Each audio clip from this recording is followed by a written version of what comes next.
So over here we had a minor disturbance where I believe two guys ride by smashing on this person over on the back of the neck. Let's hope it doesn't happen. Oh, can I? Welcome to London. How's London? Thank you so Introduce much. yourself. I really like London.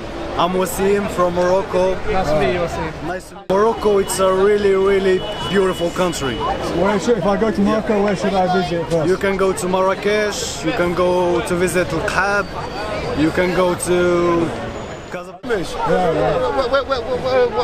the subject? Well, this guy's from Morocco. Where are you from? What's your story?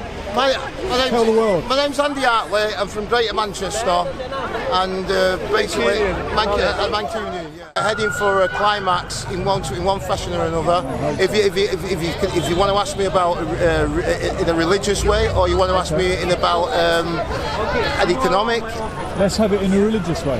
In a religious way, the devil's in the church. Okay. The amount of people that don't believe in God frightens me. Okay. And actually, making music, you have music. Religion is yourself and you and who you worship, really. Stay out of the churches, stay away from any sort of like religious that's it, personal thing with God. And God, and I was just thinking the other day, you know, how people sort of like have faith in God, and then when someone dies in the family, they lose faith. That's not God's purpose. Mankind is here to behave and judge mankind. God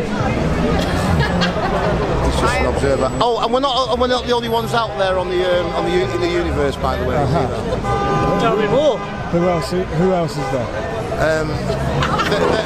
There are other definite other characters out there, species out there, but I think they're keeping their distance because of the precarious life we live.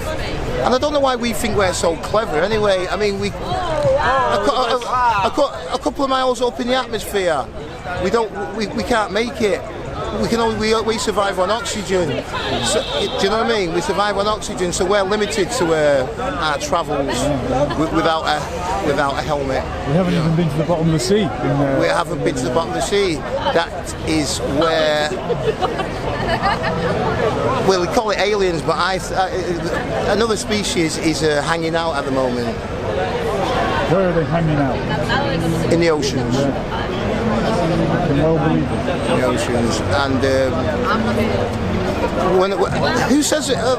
This something's been baffling me for weeks. You know what I mean? I mean, we call ourselves we're people, and we call ourselves human beings. Yeah.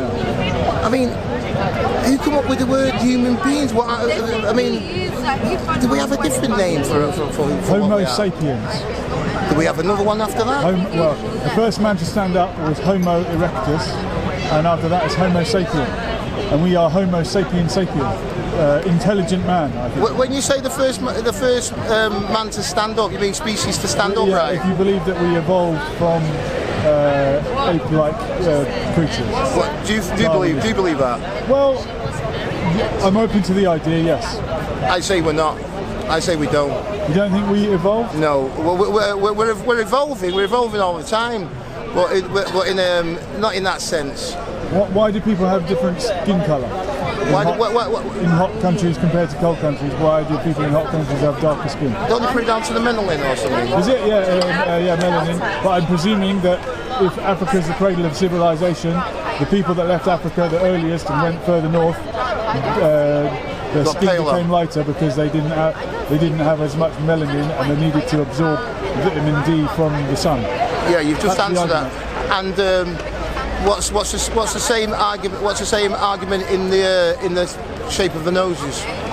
A broader nose in Africa to cool the heat, perhaps, or breathe better in hot conditions. I mean, I'm stereotyping now, or a thin nose to warm the cold air coming in the cold climate. Why do you think you're stereotyping?